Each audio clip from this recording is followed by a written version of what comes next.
Hello, my Coco Puffs. It's your girlfriend, Coco Peru, coming to you again from my bathroom here in Van Nuys, California. And it's so hard for me to talk and not move my hands as I try to hold this camera. Oh, it's terrible. Bothers me. Anyway, before I get into my little thing that I want to share with you, I did want to let those of you that have been asking that I will be starting to do cameos again this weekend.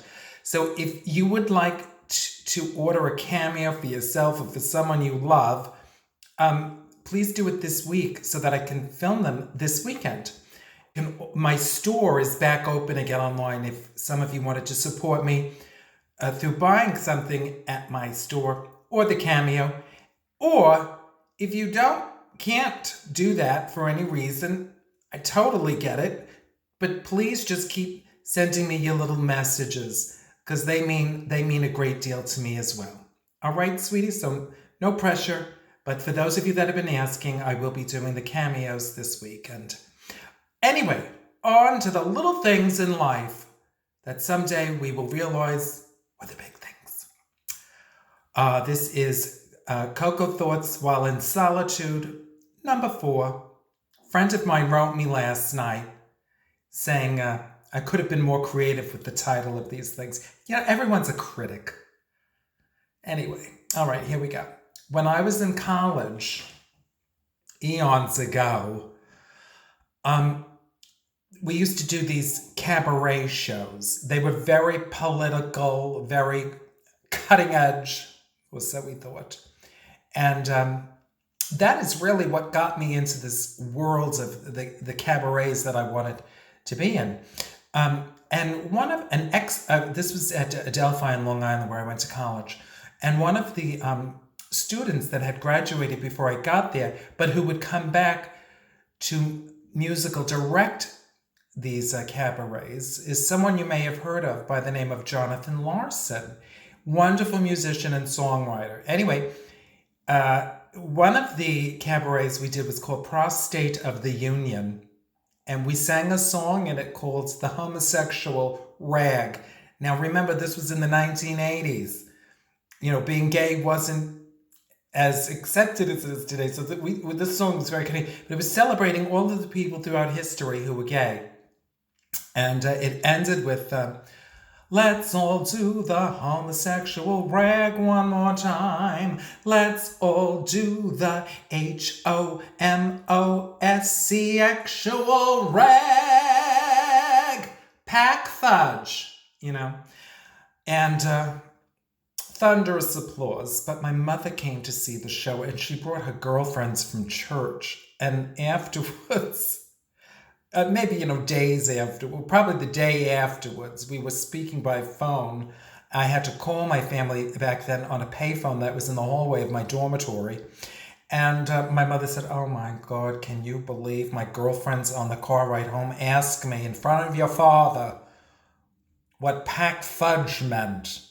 I said, "Oh my God, Ma, what did you tell them?" She said, "Well, I told them that, homosexuals, they like to bake. They like to make things. And sometimes gay people make each other fudge. They give it to each other as gifts."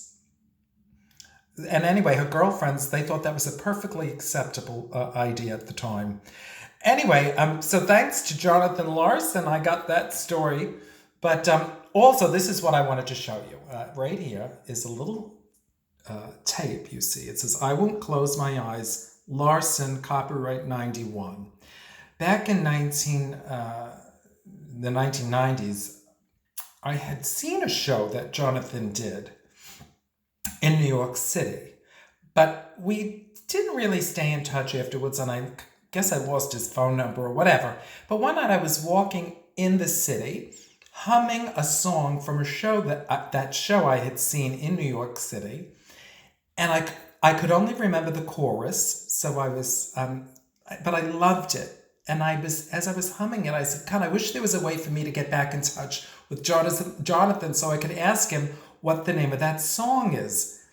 And no sooner did I think that, I look in a big picture window of a restaurant there in the West Village, and who was sitting there but Jonathan Larson with a friend of his having dinner. I went and I said, "Oh my God, Jonathan, I was just humming the song, da da da da da." He goes, "Yeah, I won't close my eyes." I said, "Oh my God, that's it. I love that song, blah, blah, blah." So we exchanged phone numbers. I invited him to my show and that weekend, and he came to see my show.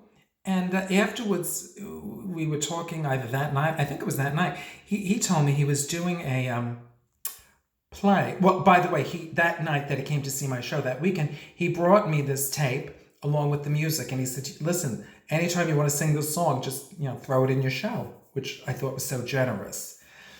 But then he told me he was working on a new musical, and there was a part for a drag queen, and they were doing their first reading, trying to raise money, and he wanted to know if I would play the part to help him out. I said, "Sure." So the character was named Angel, and the show was called Rent.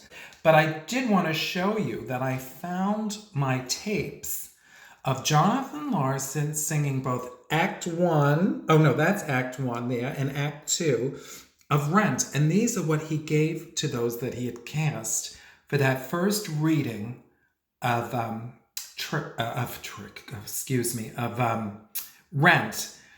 And the reason I just thought of Trick was because I'm looking at the address, and that was Jonathan's address, and that's where we would go rehearse. And he would throw the key out the window to his apartment in a little pouch bag, and we'd open the door, bring the key back up to him, and that's where we would rehearse, in his apartment. And I'll never forget, his shower, his bathtub was in the kitchen. So there was his address. But the reason why I thought of Trick was because right across the street was where we filmed my lip sync part for Trick. Anyway, so here are my tapes, and I kept them. And I'm so, I throw a lot of stuff away because in the moment I think, I don't need this. But I'm so happy that I kept all of these tapes because they have value to me, and they remind me of Jonathan. And I tell you, he was a sweet man. And it was unfortunate they passed away because I loved his music so much. And he even asked me when they decided to move forward with Rent, he asked me if I would audition for the part of Angel. And I told him no, because it was really for a person of color. And I didn't think I was very good in the reading. And honestly, I didn't even really love the show that much. But it got better. I know for a fact they worked on it. They spruced it up, and it did get so much better, and it was such a big success. Anyway, so there are my tapes, and I love looking at these tapes because not only do they remind me of Jonathan, but they remind me of that time in the 90s. It was so magical. They remind me of synchronicity, of that moment I was thinking of Jonathan, and seconds later, there he was sitting in that window, and how everything happened the way it played out. And it reminds me at this time that even though we're not seeing each other, darlings, we are all connected, and synchronicity will bring us all back together at some point. All right, sweeties. So I love you. I hope you enjoyed this little memory for me, and I certainly enjoyed telling it, and hopefully I'll see you soon. But until then, I do love you. All right, sweeties. And remember, go enjoy the little things in your life, because someday we're going to realize they were indeed the big things. All right, sweeties. Bye now.